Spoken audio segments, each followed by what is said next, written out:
We sent out a survey online and sent it to some local people that we knew and asked them what did they need from their local church, how could we serve them well. And I think the key things that we heard were that people needed support with the rising cost of living. And so for the fact that we have already partnered with G-Force to run our community grocery meant that we were doing that really well and that we should continue to ensure that was one of the things that we carried on doing. When people are short of money, one of the things that they miss out on is choice. And what we've really focused on here is giving people a choice out of a wide range of healthy, wholesome food at a really knockdown price, with a lot of the food actually being free of charge. So that's what the focus is. It just makes me feel worthwhile. It gives me a purpose for getting up in the morning.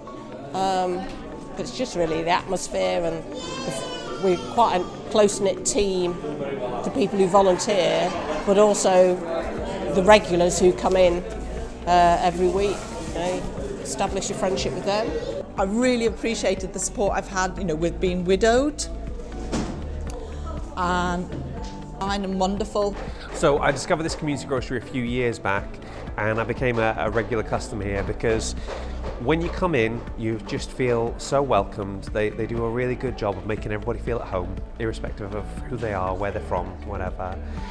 The food's good. It means we can get nice little things that help to stretch out the groceries. The community also said that they wanted us to support them with families and with young people and children.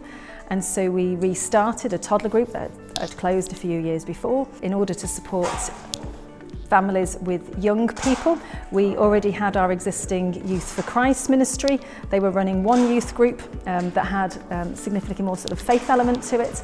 But then we also decided to start a second group with them, and that is for children where they can simply come along, no agenda, just have fun, get to know one another. So we run 2 different clubs every week on Thursday, one for slightly younger teens and one for older teens. And Trafford Youth for Christ is able to kind of bridge that gap between church and teens.